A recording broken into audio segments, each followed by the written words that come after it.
I finally got my grail Omega Seamaster. After almost 4 years of watch collecting, I picked up my first proper luxury watch. Now, I've been a big advocate of affordable watches on this channel and will continue to be so, but I thought it was about time that I tried something big. But before I show you the exact Seamaster reference I decided to go for, let me take you on a little journey. My watch collecting journey. The mistakes, the joys, and the decisions. My interest was first sparked in watches way before I became an enthusiast. I always enjoyed the idea of collecting watches, having different styles for different occasions, but I didn't know where to start. So I did what almost everybody does when they need some information, and came right here to YouTube. This was around the time of the first lockdowns. Now, the first ever watch channel that I came across was Mr. Scametti himself, Ben's Watch Club. As most of his early videos were about crap fashion watches and what you should buy instead, I enjoyed his appreciation for super affordable watches and rightfully picked up some cheap Casios. But my enthusiasm really started when I came across the GOAT,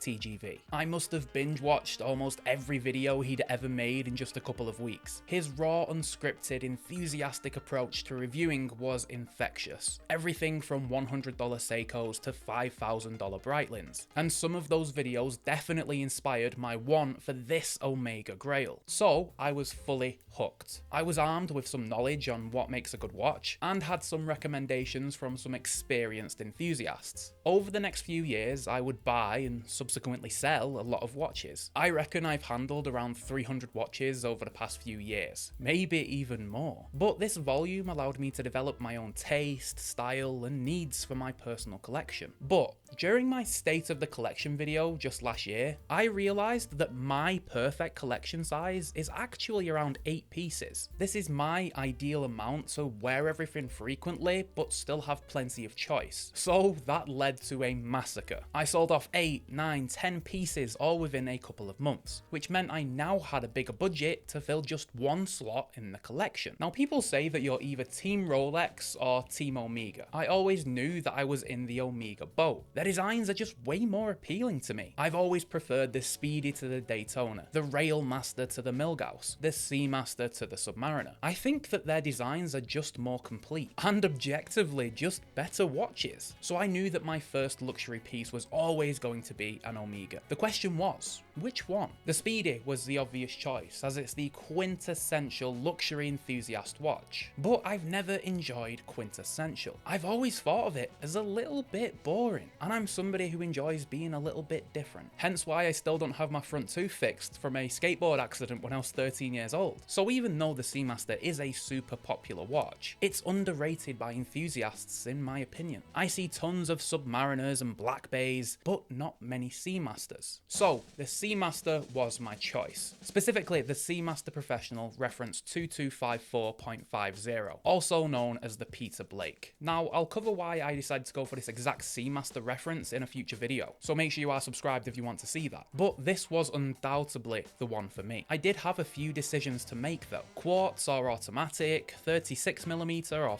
41mm. Now obviously I'm still in the honeymoon phase at the moment, but I think I made the correct decision. You simply cannot beat a nice smooth sweep on a watch that looks as good as this. Now, I love quartz watches, don't get me wrong, but they just don't have the same personality that 8 ticks per second delivers. I was a little worried that my 6.5-inch wrist might not be able to pull off the 41mm version, but then I remembered that my Orient Komatsu has almost the exact same dimensions as the Seamaster, and I absolutely adore how that watch wears. So the 41mm automatic was the one. I can confirm I love how this watch fits, and I'm so glad I went for the automatic. This one is still running extremely close to chronometer standards with a healthy amplitude, but I will likely send it in for a service later this year just to make sure. I'll certainly be going with an independent watchmaker though, as I know Omega like to replace almost everything on the watch and make it look brand new. And one of the main reasons I went for this exact watch is a part that Omega would definitely consider a flaw and replace. Typically, these 2254 models come with a bright red seconds hand. However, some of the earlier models like this used a paint that would fade in the sun. So what once was a bright red seconds tip is now an off-white instead. I love little details like this, flaws that can naturally develop with use. use. This watch has seen a lot of sun for this hand to fade. However, the rest of the watch is still in great condition, meaning that this watch has lived a well-used but carefully loved life before coming to my collection. The now white tip matches everything on the dial. Some would absolutely want to replace this, but for me, it's why I got it. You can never say for sure if a watch is a long-term keeper. Sometimes everything is right on paper, but just doesn't work out in person. So I won't do the cliche thing of saying that I'll keep this watch forever, because how the hell do I even know? But I'm super happy that I managed to pick up my Grail Omega Seamaster Professional.